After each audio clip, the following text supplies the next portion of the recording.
Hello bachcho, let's read the question first. The endocrine glands and hormone producing diffused tissues located in different parts of our body constitute the endocrine system. Endocrine gland help control many body functions like metabolism, fertility and growth.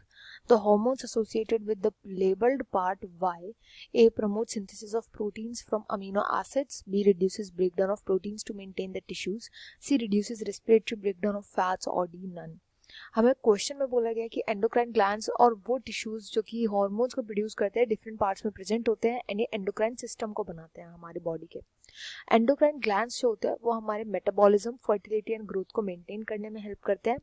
हमें बताना कि वो hormones के बारे में statement कौन सा correct है जो कि वाई लेबल्ड पार्ट के एसोसिएशन में बोला गया है.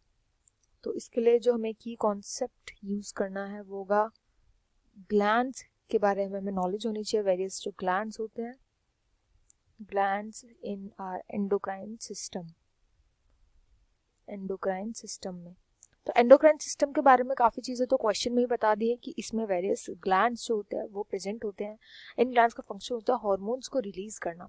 ये हार्मोन्स हमारी बॉडी के कई मेन फंक्शंस को रेगुलेट करते हैं जिसके यहाँ पे मेटाबॉलिज्म, फर्टिलिटी एंड ग्रोथ दिया हुआ है. सबसे पहले तो हम वाई को लेबल करते हैं. तो वाई की पोजीशन देख कर पता लग रहा है कि क्या है, इसकी शेप भी है, दैट इज पेनक्रियास. वाई है पेनक्रियास. अब पेनक्रियास के थ्रू मेनली दो हार्मोन रिलीज करे जाते हैं विच आर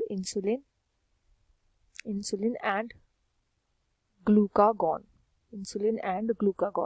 इन दोनों का फंक्शन क्या होता है? तो इंसुलिन का तो फंक्शन होता है कि बॉडी के अंदर जितना भी शुगर या ग्लूकोज जो है वो प्रेजेंट है इसको एब्जॉर्ब करवाता है. ये एब्जॉर्ब करवाने में हेल्प करता है सेल से. अब इस वजह से क्या होता है, जो शुगर होता है वो ब्लड के अंदर कम हो जाता है. तो ब्लड से जो वैल्यू है, तो ये जो ब्लड को है वो डिक्रीज करने में हेल्प करता है इस वजह से, क्योंकि शुगर एब्जॉर्ब कर लेते हैं सेल तो ब्लड में से डिक्रीज हो जाता है शुगर. ये इंसुलिन का फंक्शन होता है. ग्लूकागॉन का जस्ट ऑपोजिट होता है. ग्लूकागॉन क्या करता है, लिवर पे फंक्शन करता है मोस्टली. वहां पर जितना भी स्टोर्ड ग्लाइकोजन होता है इसको ये कन्वर्ट करने में हेल्प करता है इनटू ग्लूकोज. एंड इस वजह से क्या होता है, जो ब्लड का कॉन्सेंट्रेशन होता है ग्लूकोज का वो इंक्रीज करने में हेल्प करता है ग्लूकागॉन. ये तब होता है जब ब्लड के अंदर शुगर लेवल कम हो. यहाँ पर हम सभी ऑप्शन देंगे तो किसी में भी ग्लूकोज के लेवल की तो बात ही नहीं करी गई है, इसलिए इस क्वेश्चन का राइट आंसर हो जाएगा option D. I hope you understand well. Best of luck and thank you.